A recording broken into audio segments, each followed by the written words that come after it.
Welcome to a new episode of the MBSE podcast. Today we have again 3 Germans, which is an absolute coincidence because we wanted to invite the INCOSE president, who is by chance at the moment a German. So, a heartily welcome. Ralf, please introduce yourself.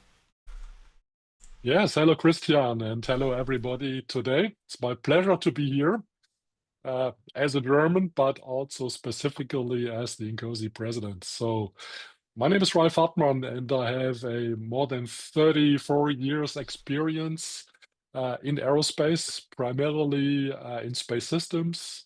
Later on in defense systems, I worked in many predecessor companies of what is Airbus today and in Airbus at the end of my career. And in 2021, end of the year, I retired from Airbus after many interesting roles in system engineering, leading engineering teams, being responsible for digital transformation and similar things. And that was the point in time when I took the challenge to run as INCOSE president, and I was elected. So now, since 2.5 years, I'm in the president-elect and now in the president position until end of next year, which is quite exciting. And I have also a long history with INCOSE. And 1996 was when I joined INCOSE. I was a Wow. founding member of the German chapter. I was an early president of the German chapter.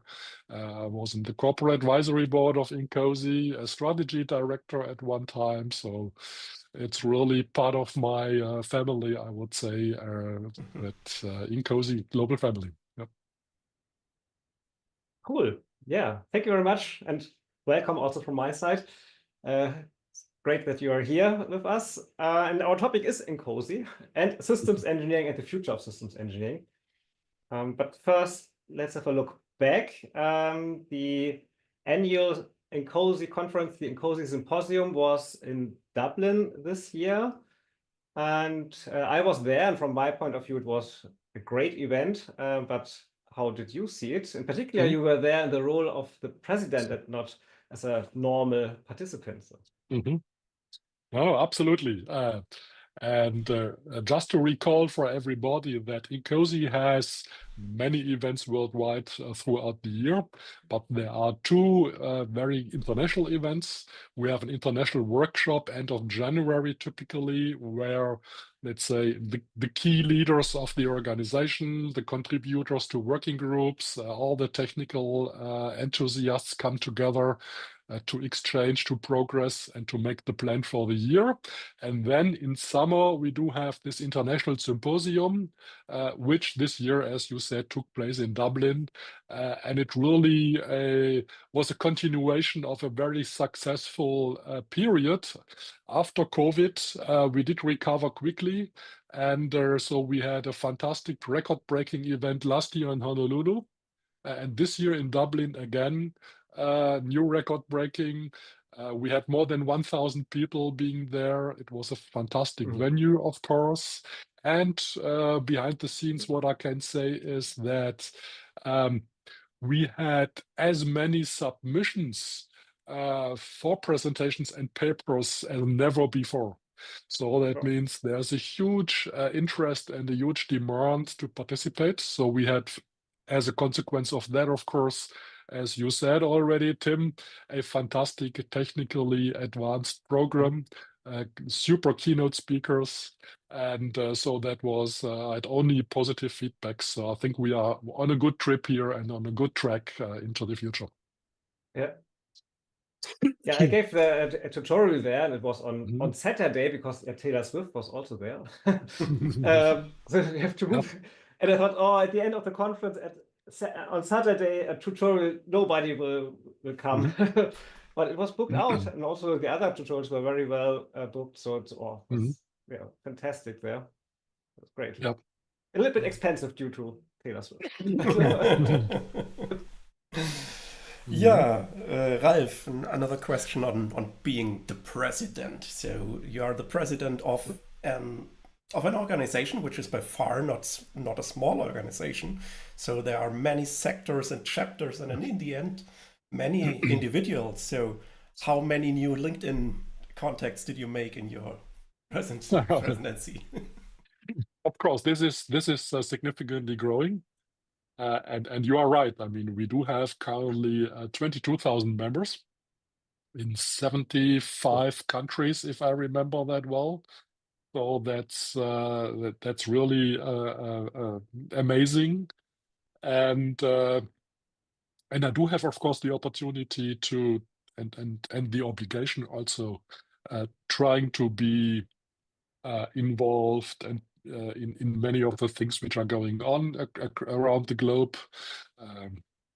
I try to participate in many national and regional events also. One of the pleasures I had in August, I was for the first time in Thailand.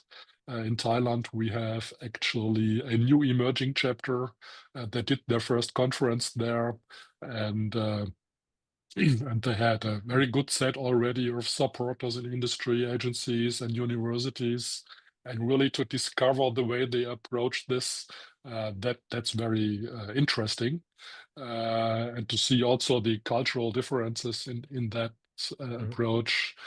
Last year, we had the Asia Oceania conference, which was in Bangalore in India. That was a similar experience. And that's really amazing, and I really appreciate the richness of the diversity, and this is not only from a technical perspective, and different ways to approach and interpret and instantiate system engineering, but also let's say the cultural approach to collaboration, because system engineering is about collaboration and seeing those differences. So that's really good. And then we have, of course, as an organization, a structure that we have sector directors, and we have very enthusiastic chapter leaderships, people in the working groups who work across the globe, and that helps really making sure that, let's say, this broad set of interests and the distributed membership is really collaborating nicely together, and sometimes it feels like everybody is next door rather than at the other end of the world. Speaking of Asia, we had an episode about, we have this series in our podcast, MBSE Around the World, and we visit with our podcast other countries and talk about how MBSE is applied there and so forth. And Marco Fulingiri and Robert Ong were with us and talked about Southeast Asia. And I also remember that they said that the culture there has an impact on systems engineering. So it's a little bit different. Do you think it has such an impact that we have to change maybe a bit the processes or the way we define our methods or so? That's different in Asia, because it's a complete different culture than the Western countries, and INCOSE and ISO 52888, I think, is strongly inspired by the Western culture. So do you think it has an impact there, that we have to change the processes, or is it on a different level?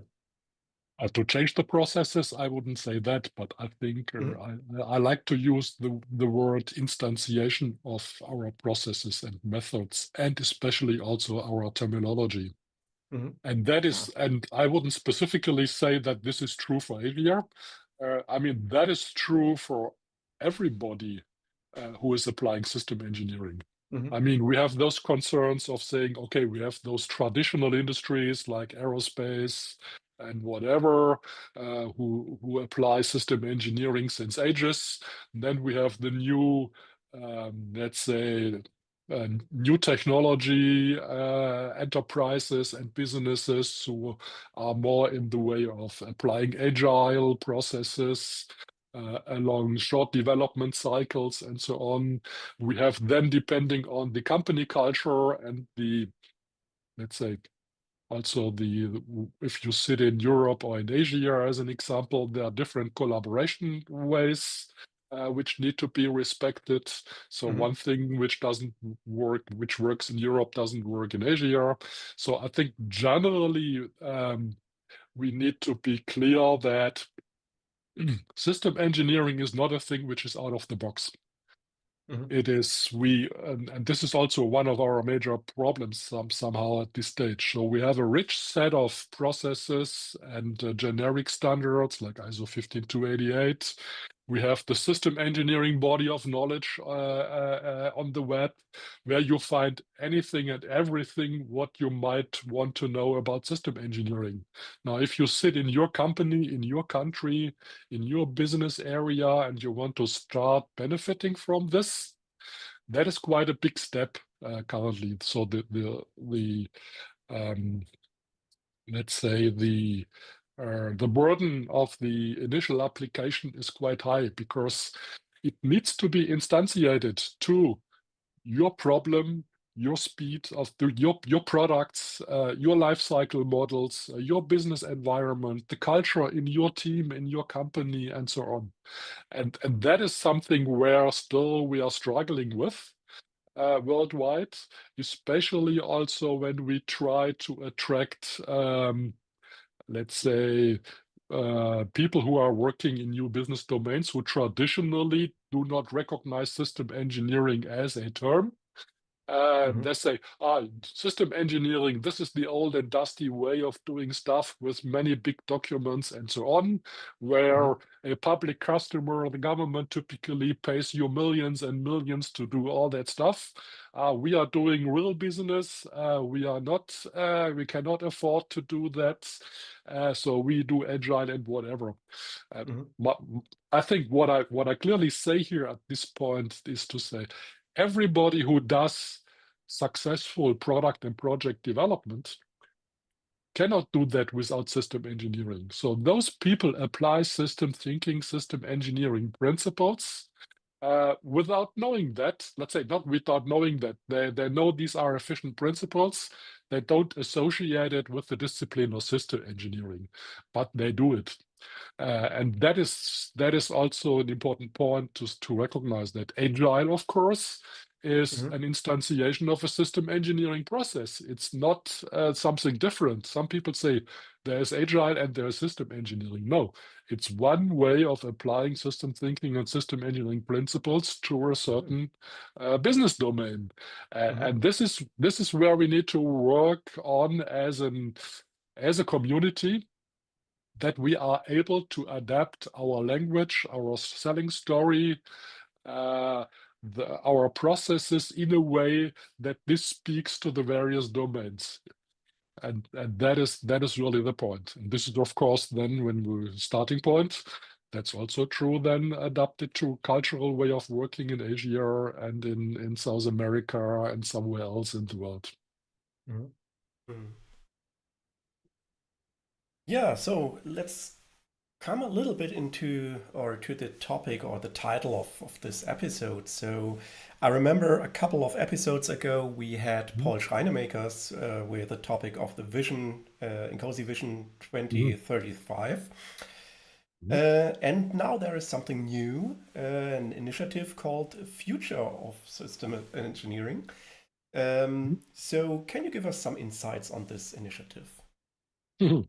So first thing is, it's not new, because the Future of Systems Engineering initiative has already been created in 2018 in response to the Vision 25 at that point in time. And that explains also what is the objective of this initiative. It is really to say that the vision is a nice thing to put on the wall, but I mean, it's not self-fulfilling. Typically. So that means if we have that vision and we believe that's the right thing, or the right direction to go into the future, we need to be active and to do something. So the FUSE initiative originally has been implemented to identify, let's say, the challenges we have expressed by the vision, what are the gaps we currently have, what are the steps we need to take, and to establish the roadmaps into the future in order to go into that direction as described by the vision. Now, we have now the Vision 35, so we re-amplified FUSE with the existence of Vision 35. And that was, of course, specifically challenging because compared to the two versions of the vision we had earlier, in history, the Vision 35 for the first time sets the ambition out there that system engineering is not just for doing successful technical product development, but also to say the principles of our thinking, our approaches, our methodologies are those which are also relevant to solve non-technical problems. And this is why at the very beginning of the Vision 35, you see the United Nations Sustainability Goals. And then you see also, let's say, all the consequences, the challenges around this, the global trends associated. And that means that now we have also the challenge to say those big global problems, which are all system of system problems to a large degree, we need system engineering, let's say, to approach them. And this is, of course, something which we as a community of engineers are not used to. But we as an organization, we take that serious. We really believe in that. And we feel the responsibility. So this is why also the FUSE initiative needed to start to think in that direction to fulfill elements from this from the SE vision, making also sure that there is a clear foundation of systems engineering, that there's also system engineering as a discipline implemented with theoretical foundation, so that also in the academic community we get a more substantial recognition and credibility when we want to reach out. And the FUSE initiative actually is trying to identify all the roadmaps and the necessary steps. Up to now, it was also very much, in consequence of that vision, a self-standing initiative. However, now we are currently these days in the process of making sure that this is integrated, what we call technical operations in INCOSE. So this is the organization where all the working groups sit, because of course the future of system engineering cannot be different of the future of requirements engineering and smart cities and aerospace engineering, what we do in our working groups.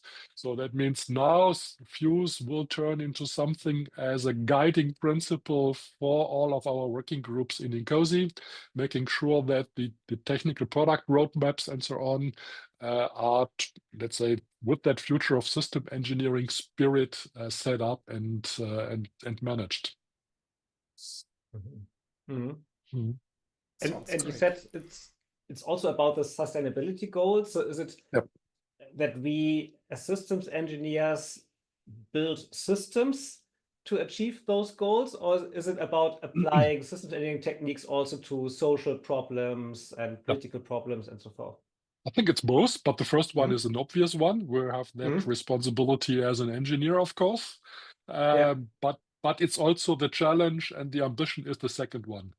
That we now need also to be able to put the system engineering approach into let's say, into a vocabulary, into a storyline, so that we can talk to politicians, to, let's say, social engineers, to economical engineers, and so on, to explain them how these principles would benefit them, let's say, let's say, face those challenges. And that is really new for us.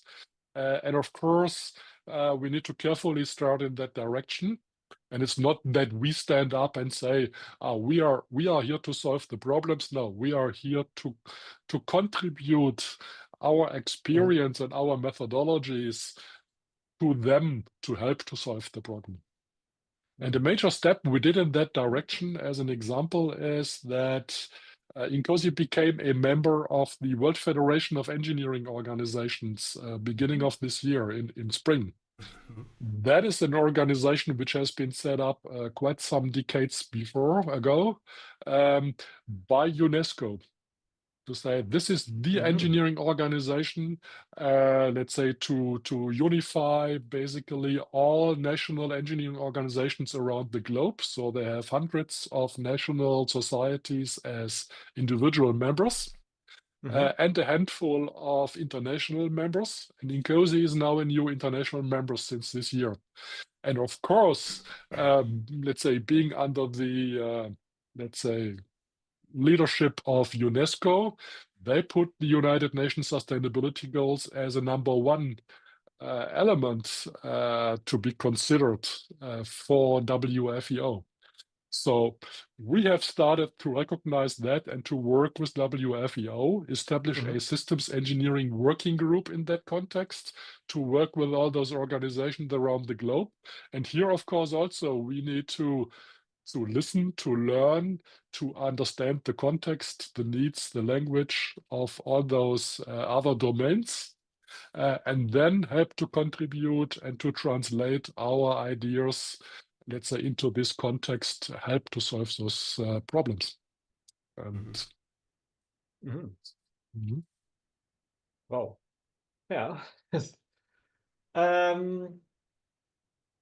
What do you think? Well, systems engineering is important, no doubt. But you also already mentioned that it's not so easy to convince people and that there are different terminology around and so forth.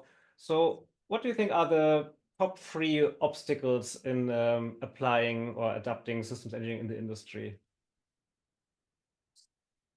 I think the top 3, I think basically the problem is that even in engineering related industries, our language of describing our processes and methodologies and so on is currently still optimized to talk to engineers and especially to the already converted systems engineers. We are not able to talk to the top management of an enterprise to explain in a few minutes with a storyline and a vocabulary they can understand easily what it means and why they should do that. And this is where immediately the doors are open, and from the top management, you get no buy-in to those ideas.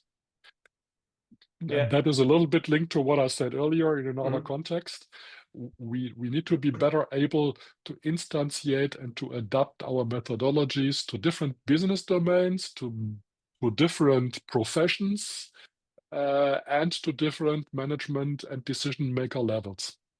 And this is where we are extremely weak up to now. We are so self-contained in the engineering world, in progressing on what we are doing, which is of course good and needs to continue, no doubt about this. But we have not put enough emphasis on this other part. Yeah.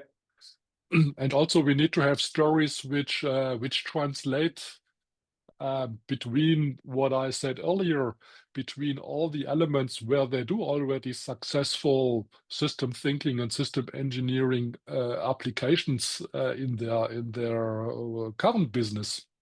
And we just say, and what you do here, this is already cool, and this is what we mean with system engineering also, and this is so that they recognize that link. And because sometimes I heard also in big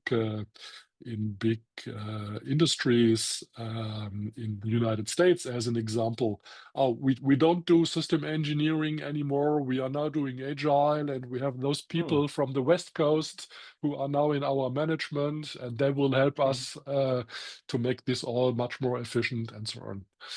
But those from the West Coast, as they call this, are also doing systems engineering, but with a different instantiation. But they apply, of course, all the right principles. Otherwise, they wouldn't be successful. Yeah, speaking of the big companies, what I hear very often a decade long now, or longer than a decade long, is, oh, systems engineering, this is something for the NASAs or for the big defense companies on this world. How can I, as a small or medium enterprise, apply it? So do you have an opinion on that, or do you have a recommendation how to start? Of course, I have an opinion on that, but again, it's the answer is directly in the same context of what I said earlier. there needs to be an adaptation. The principle, I mean, we have a nice document since 1 or 2 years now, which are called System Engineering Principles Guide. And we have a document and another list of heuristics. So these are the elements which describe this from a, let's say, more holistic perspective. Rather than showing them this is ISO 15288, read that and execute this in your project. So let's say really being able to communicate the principles and help those enterprises to adopt this in the very clear context of their business and their processes they need to have. That is the step in between. And that's where we are as a community weak generally, and that's an important point. And of course, they are right that the processes which are good for NASA going to the moon or also ESA going to Mars. I mean, these are not the same processes than they need for their business. These are different life cycles. And also we need to recognize, because I mean, I was working in space, we need also to recognize that there are products and projects which are critical to the first right approach. So if you shoot a launcher and a rocket with a satellite, which costs $1 billion, of course, you are damned to success. And that means the level of, let's say, formalization of processes in order to get there, to minimize the risk to that very low level, that is a different story than, okay, I do the next car and I can do 20 crash tests or whatever, and if it doesn't work, I can come back to the maintenance and adapt it and whatever, change the production line. All of that is a different business than these big ones from agencies and governmental scientific background approaches. And so that illustrates, characterize your business and your product and project very rightly at the beginning, and then pick the right life cycle model, pick the right set of methodologies, pick the right set of tools in a way that is efficient to achieve your business objectives you have. So now we talk about systems engineering. We are in the MBSE podcast, so model-based systems engineering, and some people say it's a kind of digitalization of systems engineering if you do it model-based. But at the same time, the term digital engineering also is mentioned more and more at conferences and so forth. So can you clarify this mix, systems engineering, MBSE, digital engineering, how is it related? And is digital engineering a topic for INCOSE? That is, of course, putting the finger exactly at the point where we are currently suffering as a community, because we see a positive trend. The positive trend is that system engineering as such, even though sometimes it's not called like this, is now really proliferating strongly in all types of businesses and applications throughout the world. That's really cool. At the same time, also, we have now the digital transformation generally as a specific aspect, and the various interpretations of what those words mean and what people do with it. So that means currently we have a delusion of systems engineering. This is really going in all kinds of directions throughout the planet, and that is really a problem. And we as an organization and the community, we need to make sure that we do a major effort now also to be the guardian of the discipline, the methodologies, and the terminology for the sake of everybody. Because if you have also a project with a certain supply chain and other companies to work with, you can be sure that it takes you forever to get a common sense of what you mean with the words and the approaches and so on. Now, on the digital transformation part, it's clear that all other engineering disciplines already are far more advanced, and they started this digital transformation process already decades ago. While system engineering is a community which stick to office tools and PowerPoint and Word documents and documents too long. So that means although this is a discipline which is responsible to orchestrate the collaboration of all engineering disciplines along the life cycle of a project in the right way, they were not able to talk to the various engineering disciplines in an appropriate way with structured models, with clear digital interface artifacts, and so on. Now, that has been, we are in the process of recovering that. So this is where then suddenly the term MBSE has been invented and defined. This is now the digital way to do using models also in system engineering, which is right. Now, all the other aspects of digital engineering, this is what the others do, but system engineering is also engineering. So that means application of models and digital artifacts and data models and all of that and the associated tools. This is digital engineering applied by systems engineering as it is applied for mechanical engineering, electrical, and software. And really, there's a big difficulty right now to have the right logic in understanding. So first of all, you need to understand what system engineering is, and you need to be able to apply system engineering in the right way, in a successful way, with a piece of paper and a pencil, if you want. Now, we demonstrated that in many decades. Now, of course, if you want to do that more efficient, you also need to have nowadays then the right set of models and let's say digital representations. And models means data models, it means simulation models, all of that in concert, and architecture models, and name it, to orchestrate that and to talk consistently with the others. And then you are also arriving at the point where another buzzword comes into the game, that is the digital twin.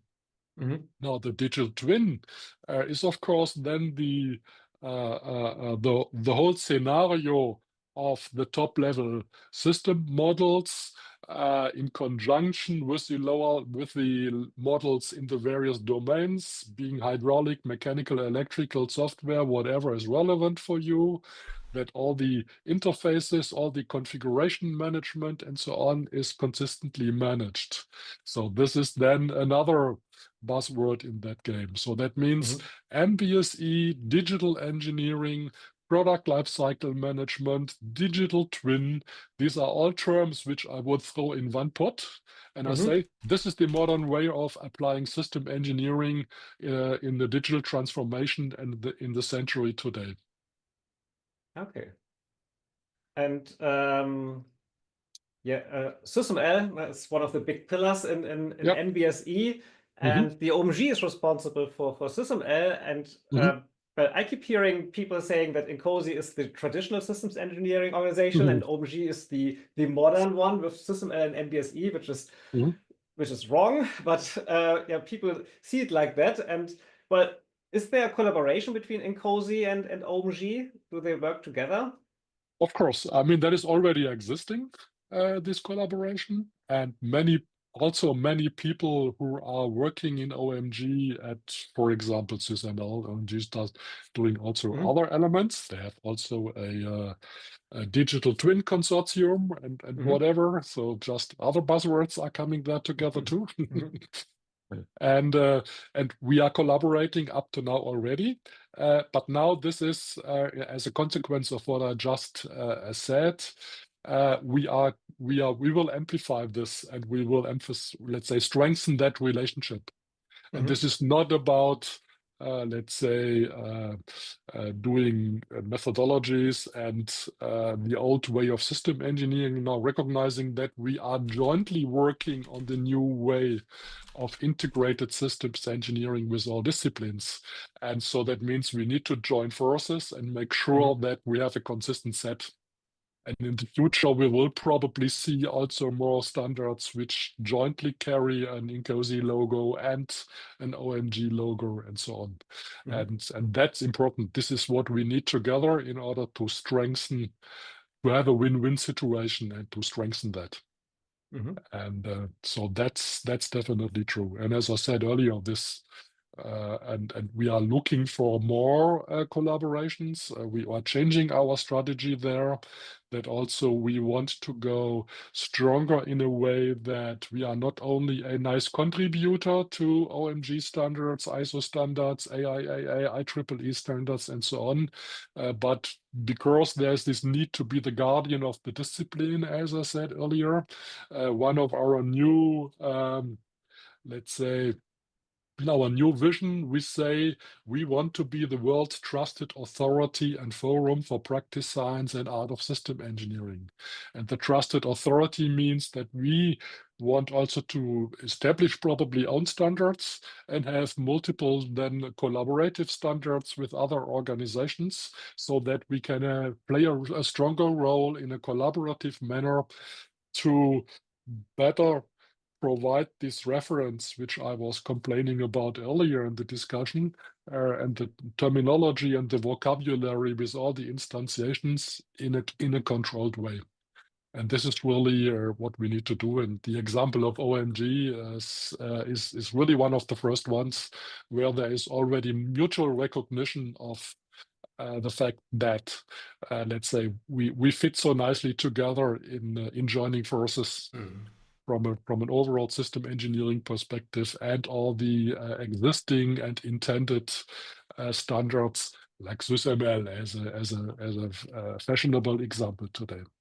And then we can then also carry that message to the people we mentioned earlier in the top management in industry and so on, because the idea that I have let's say, to find a few people who have learned SysML and to find a company who sells me the right tool.